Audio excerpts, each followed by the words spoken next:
All right, so I have my computer right here, and I'm going to ask Chat GPT a few questions about rehab. Mainly, we're going to focus on just talking about how to fix a bunion, and I'm trying to see if he'll give us really good answers. Rather, I should say how to improve a bunion. I think those are very two things to distinguish. So we'll see if Chat GPT gives us something useful to take away with, and if I should be worried about my job. So here we go. What are some exercises, very briefly, to do to help me fix a bunion? Bunions are a common foot problem that can cause discomfort and pain. While exercise cannot fix a bunion, it can help improve the strength and flexibility of the surrounding muscles and joints, which may reduce pain and discomfort. Here are some brief exercises that may help. Toe stretches. Sit with your legs outstretched and use your hands to stretch your toes and hold for a few seconds. Toe flexes. Sit with your legs outstretched and use your toes to grab a towel and flex your feet. Calf stretches. Stand facing a wall with your feet hip width apart and your hands on the wall. Lean forward, keeping your heels on the ground, and hold for a few seconds. Ankle circles. Sit with your legs outstretched and lift one foot off the ground.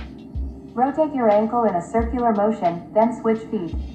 It's important to consult with a medical professional to determine the best course of action for your specific case. In some cases, surgery may be necessary to correct a bunion. So ankle circles is something that I don't often prescribe for bunion. So I'm wondering why it is prescribing ankle circles and the reason behind that. I'm not saying it's wrong. Sometimes it's always about the reason behind it, and that might improve my thought process. So let's see what it says. Why are ankle circles important to do? Ankle circles are important to do because they can help improve the range of motion and flexibility in the ankle joint. The ankle joint is responsible for providing stability and support to the foot and lower leg during activities such as walking, running, and jumping. By performing ankle circles, you can help maintain or improve the flexibility of the joint, which can improve your balance and reduce the risk of injury. Ankle circles can also help improve circulation and reduce swelling in the ankle and foot. This is especially important for people who spend a lot of time on their feet or have suffered an ankle injury, as it can help speed up the healing process. Overall, ankle circles are a simple and effective exercise that can be done almost anywhere, and they offer numerous benefits for the ankle joint and foot. So, usually I don't see a lot of people with excessive swelling in the ankle or foot area to recommend ankle circles. And in regards to flexibility, I think there are a little more functional exercises to do to help promote and improve flexibility in the ankle outside of ankle circles. So I guess it's a good answer, but you can always, I think there are better ways to be able to stretch ankle if it's purely for flexibility. Now, if it's to control inflammation, then definitely Chat has the right thought process. So let's see what it says about that. Don't you think there are more functional ways to be able to stretch the ankles to get better benefit out of it to help improve my bunion instead of just the ankle circles? Yes, there are other ways to stretch the ankles that may be more beneficial for improving bunions, depending on your individual needs and condition. Here are some examples. Towel stretch. Sit on the floor with your legs extended in front of you. Loop a towel or exercise band around the ball of your foot and gently pull your toes towards you, stretching your ankle. Hold the stretch for 15 to 30 seconds, then switch sides. Calf stretch. Stand facing a wall with your feet hip width apart and your hands on the wall. Step one foot back, keeping your heel on the ground, and bend your front knee. You should feel a stretch in your calf and Achilles tendon. Hold the stretch for 15 to 30 seconds, then switch sides. Ankle dorsiflexion stretch. Sit on a chair with your feet flat on the ground. Lift one foot and place it on your opposite knee. Use your hand to gently press your toes towards your shin, stretching your ankle. Hold the stretch for 15 to 30 seconds, then switch sides. Seated ankle circles. Sit on a chair with your feet flat on the ground. Lift one foot and circle your ankle clockwise 10 times, then counterclockwise 10 times. Repeat with the other foot. Remember to start with gentle stretches and increase intensity gradually over time. It's also important to consult with a medical professional to determine the best course of action for your specific case. Is there anything I should avoid when with my bunion? If you have a bunion, there are certain activities and footwear that you should avoid to prevent further irritation and pain. Here are some things to keep in mind. Avoid tight-fitting shoes. Shoes that are too tight can cause pressure on the bunion and make it worse. Choose shoes with a wide toe box and low heel to reduce pressure on the bunion. Avoid high heels.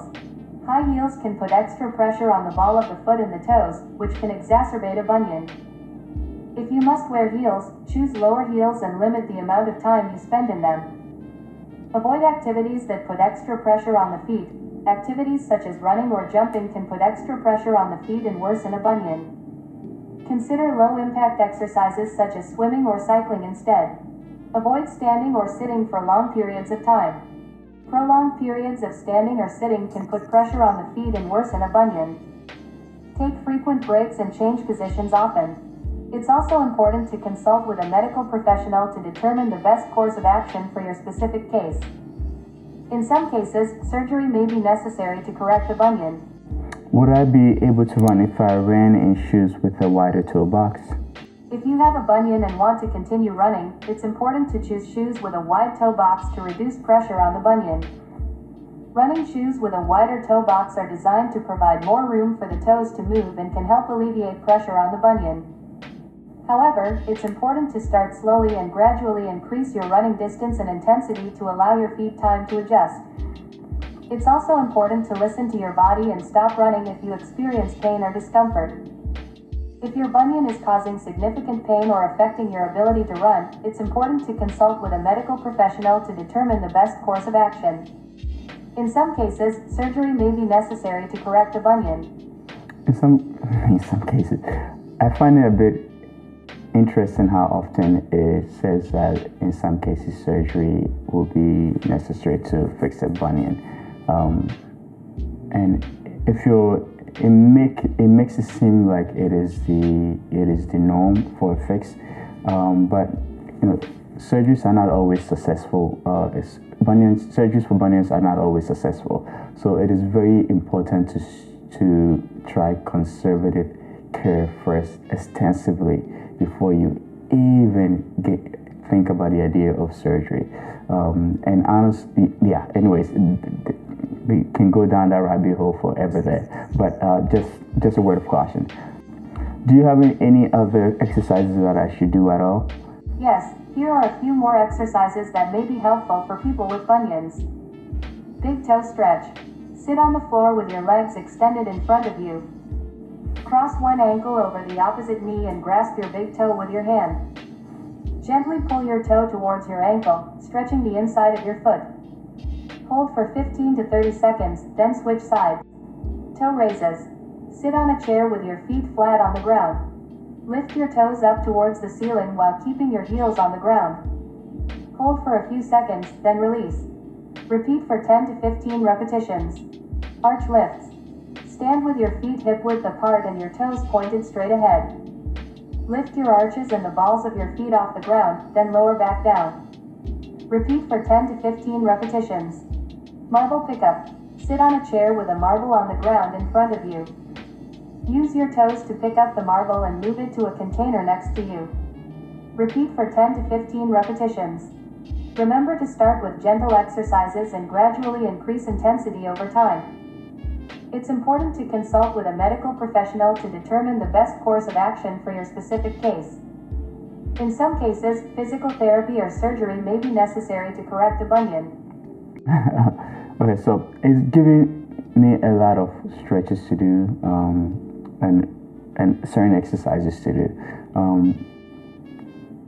I want to know I want to pick out one of the functional exercises that it mentioned, and I want to see if you can explain why that exercise is important, because it's not always just do this. At least personally, I think it's important to understand why you are doing this. I can find reasons for doing all of these exercises, but it depends on the person that is in front of you, right? Or rather, it depends on what you're presenting with, right? So if you're doing this at all to try to help yourself, you want to make sure that you're asking why to see if it fits your profile. So let's see this. Why is doing arch lifts important to help me improve the bunion? Arch lifts can be beneficial for improving foot strength and flexibility, but they may not directly improve a bunion. A bunion is a bony bump that develops at the base of the big toe due to a misalignment of the joint. Arch lifts may help improve the overall strength and alignment of the foot, which can help alleviate pressure on the bunion and reduce pain, but they may not directly address the bunion itself. That being said, strong and flexible feet can help support the rest of the body during movement and reduce the risk of injury, so incorporating exercises like arch lifts into your routine can still be beneficial for overall foot health. However, it's important to consult with a medical professional to determine the best course of action for your specific case. In some cases, physical therapy or surgery may be necessary to correct a bunion. So arch lifts are definitely good exercises to help improve the stability of the arch of your foot, especially if you can't control the arch of the foot well. And it is absolutely right that it may not have a direct correlation into fixing a bunion. However, functionally, if you improve the arch of your foot, what Chat didn't explain well there is that improving the arch of your foot will allow you to reduce the stress that goes through the area where the bony excess bone growth occurs. So with there's less stress of excess bone growth along that area, that means that you reduce the rate at which you are forming the bunion, preventing it from becoming worse. And over time, if you're trying with other treatment methods like toe separators, it can promote a chance of actually improving it. So yes, it doesn't work in every individual, but there are some individuals that respond well to wearing toe separators diligently with additional exercises, some exercise that is provided here, and some more specific exercise as well to help actually improve the bunion. Although if you've noticed in my previous videos, I always try to stray away from saying fix, although outside of my first video, but that's because, and this is where it's very hard, you're trying to capture people's attention. But what I'm trying to be more diligent about is saying to improve a bunion, because you can always improve it if you're very diligent about exercises and changing behavior modifications. So let's ask about toe separators actually. What do you think of toe separators to help improve my bunion? I'm not sure what you mean by toe separated. Accent. If you're referring to toe separators, Yes. they can be beneficial for some people with bunions. Toe separators are small devices that fit between the toes and help to stretch and realign the joints in the foot. They can help alleviate pressure on the bunion and reduce pain. However, it's important to note that toe separators may not be effective for everyone, and they should be used in conjunction with other treatment methods. It's also important to consult with a medical professional to determine the best course of action for your specific case. In some cases, physical therapy or surgery may be necessary to correct a bunion. Okay, Chat, thank you so much for your help. Welcome. Don't hesitate to ask if you have any more questions or concerns. And now it has my data and it thinks that I have a bunion, so you're welcome. So I think that the information here is well placed and well advised. I like that it tells you to see a medical professional for additional help. The exercise that it gave out, the suggestions that it gave out, I thought are useful. Again, what is missing is the reasoning behind it. When you ask why, it gives you a generic explanation and not a very specific and in-depth explanation, which I think is very important to understand why. Because if you know why, it gives you a higher chance of knowing if the information is applicable to you or not. Because not every exercise listed here are exercises that I typically give to certain patients that I see. It really depends on their profile. Again, that's why it comes back to when I say that always see a physical therapist in person, because that is super important.